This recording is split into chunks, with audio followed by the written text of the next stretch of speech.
solutions. The legislature heard us. I was pleased last session that there was a defined appropriation that will allow that bus system to be built, to get up and running, and that is a mission of UDOT for now. I'm not concerned right now about phase 2 or phase 3.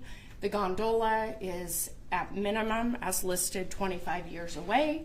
We have 25 years, people, those of us who care deeply about the canyon, to prove that busing will work.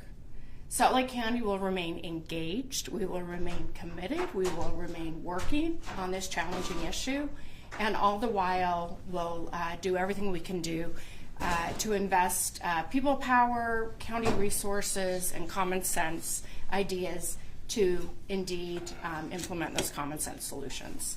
I'm proud of the team here working. I am most proud of our community. We raised this idea of common sense solutions.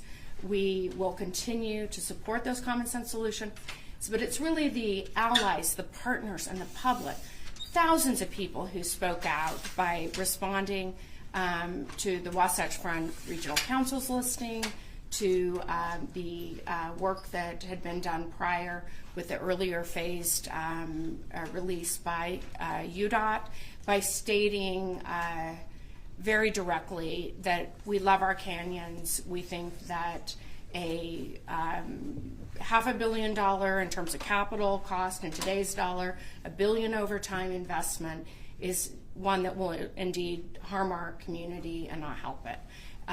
Mostly our canyon, we love our canyon. We know that our Wasatch Canyons, our Little Cottonwood Canyon, are very, very important to our quality of life. Recreation is in our heart and soul as Utahns, as Salt Lake County residents, and there's so many reasons that we should be concerned. The last point I want to make, as I have over time become more and more concerned about the gondola, is there is not financial equity with something as expensive as a fixed gondola. The taxpayers are going to pick up the bill, and we calculate $300 per resident will be assessed that fee to build it through our tax dollars, through our state tax payments. That doesn't include the additional fee to ride it.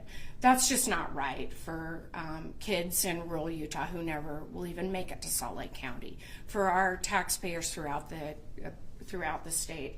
It's a different thing than roads. We all have roads, we all use roads, but to me, investment in the canyon needs to be appropriate. We need to make sure that our environment is not impacted, and that really we're being wise in the use of our taxpayers' dollars. So with that, I'll take some questions. Mayor, at this point, is there anything you plan to do in terms of legislatively through the county to, say, block any kind of funding going to it or anything like that? Well, I don't think I have the toolbox to block funding because the funding is coming through the legislature. I will say this. If I were a state legislator and I saw the vast number of comments opposed, I would give pause before I were to vote for further appropriations that would advance a gondola.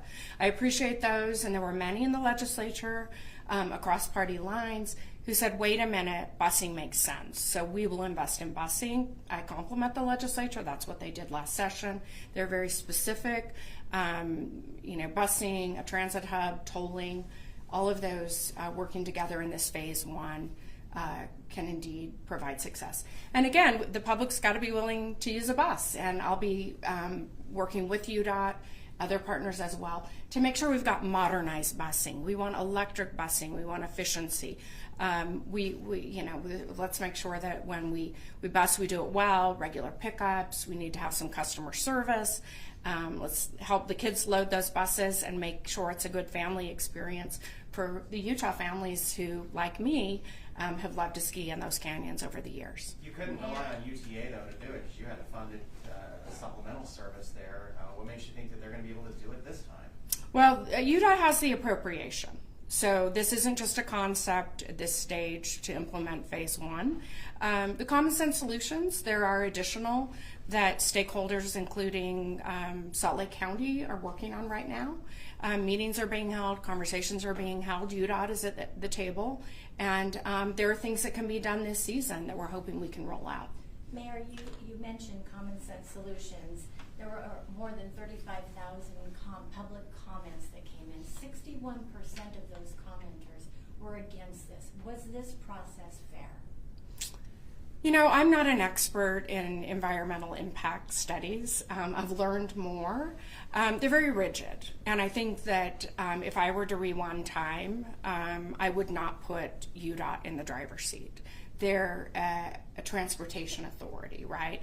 I might have chosen the Forest Service or another partner, and that's a federal process, and it was designated to UDOT some time ago, long before I was in this seat. And I think I would have preferred that we work through an entity where those of us who have standing, have interest in this, have equal parity in the process. And that would have been Salt Lake County, it would have been the Forest Service. I mean, there was a process, many were at the table. We were not in direct, we weren't part of that initial group that met to define the objectives. So the rigors of an EIS process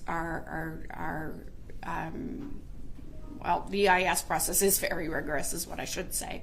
And with that, I can't speak to, you know, whether or not UDOT erred or what have you, but I do think that there is a need for a process to correct itself when the vast majority of people who speak out are so heavily weighed in one direction versus another. So was the process fair then? Yeah, I mean, I think I wouldn't say that UDOT is necessarily being unfair. I would say that we need to reform our federal process to make sure that voices at the local level are being heard, and voices were not heard.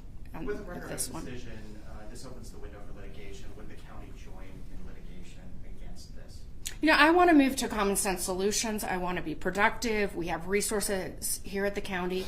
Our county council joins me with opposition to the gondola, and I want to put my time into problem solving.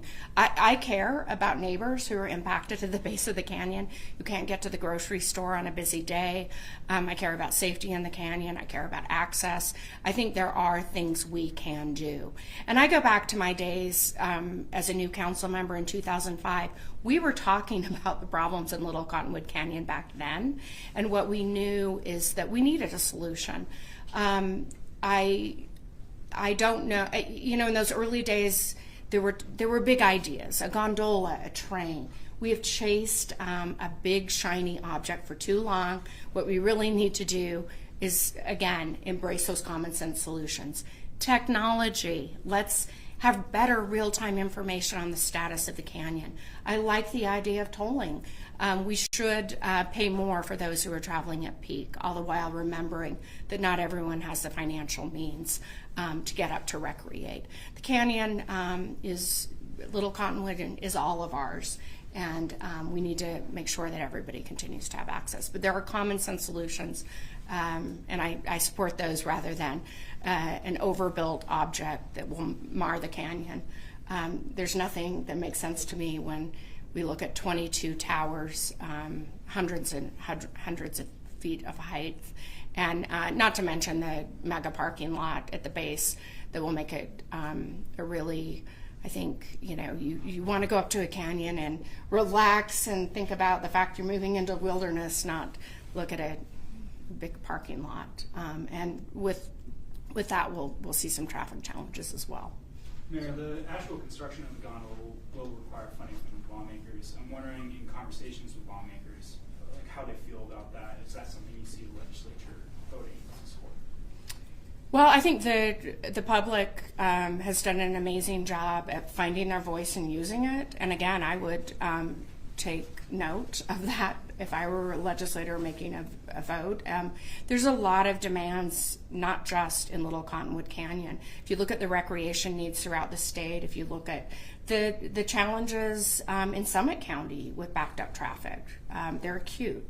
There's also challenges getting to Powder Mountain and Weber County and other areas. Those roads have a lot of they're becoming more and more impassable, and there are weights there as well. So if I were a legislator, I would give pause to a significant appropriation for one canyon, especially when the more that we look at the facts, the more we realize that it may not solve the problem. In the interim, Mayor, do you intend to kick additional funding into like the private shuttle service that the county offered to augment UTA this last ski season?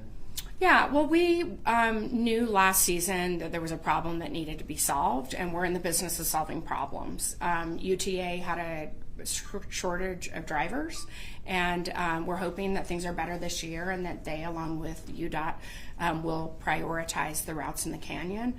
We're right now in discussions with Visit Salt Lake. We know that our visitors need to have a path up the canyon, and we'll continue those conversations. No final decisions have been made on that. I wouldn't anticipate that the counties, we're talking about a state road, not a county road, even though it is the county's jurisdiction. And I think that there's some minimal things we can do, but the funding provided by the legislature will allow UDOT to get going on acquiring the property and moving forward in building that transit hub and getting the busing up and running. And I will say it'll take a couple of years, so we will be at the table to come up with some intermediate solutions as well. Anything else? Thank you, Mayor. Thank you, guys. All right, thank you. Thank you.